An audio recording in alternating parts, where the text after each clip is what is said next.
So in our last episode, we've seen how to use the SMTP server with the ESP32 to send email from an account to another using our ESP mail client library. Today, we are going to use our ESP32 to receive emails. Basically, we are going to use the IMAP server, which allows you to receive emails using the ESP32, of course, with the help of the ESP mail client library. And this server is called IMAP. For Gmail, it is imap.gmail.com. And it has a port, which is 993.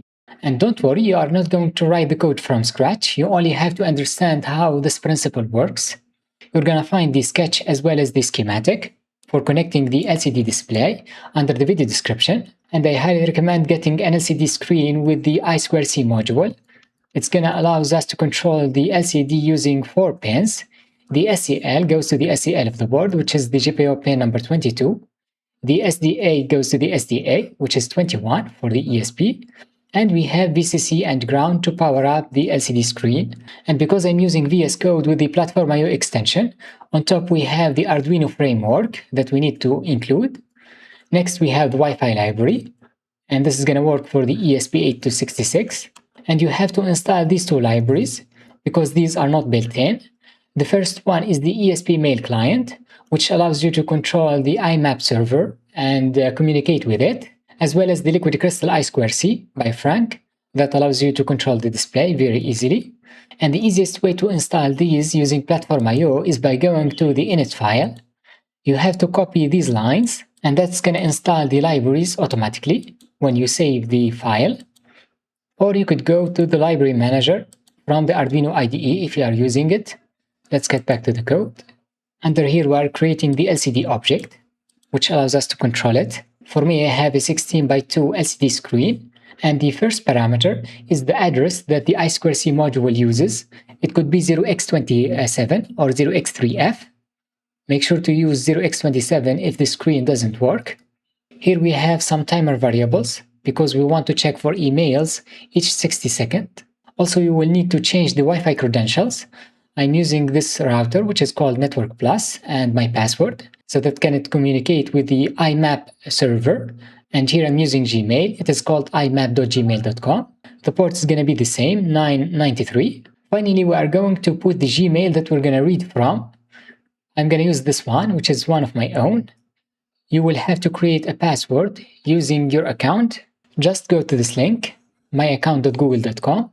You will need to enable the two-step verification under security. For me, I've already done that.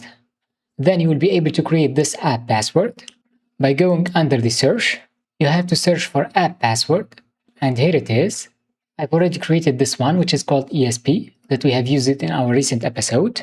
Just give it a name, like mailbox ESP, and hit the create button. And here's the generated password that you need to copy and paste it under the author password variable. This is your Gmail. Now our ESP32 will check for emails using the LCD screen.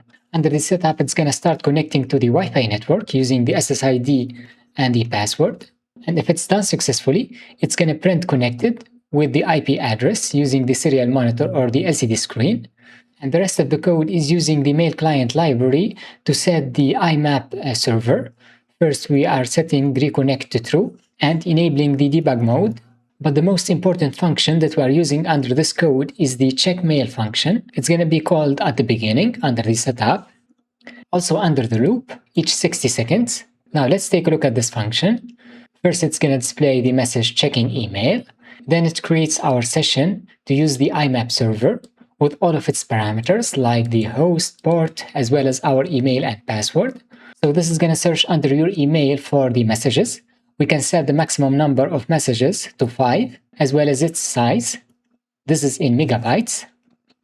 Last but not least, we connect it to the server using all of the configurations that we have set on top, and we can get the data using this IMAP data variable.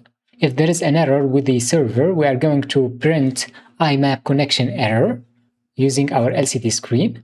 But if everything is done successfully, we can check if we are authenticated. Then we are going to select one of the mailboxes because we have the trash, the inbox. For me, I have used the inbox, from which we are going to take the email. And to check if we have a new email, I'm using its ID. We can check if the new ID is not the same as the previous one, because each mail has a unique ID that we can use. If it's not the same, we are going to print it. Otherwise, we are going to write no new email. Once we read the email using read email, this callback function is going to be called, in which we are going to print our message. Here we have this function print messages, which takes in the message items.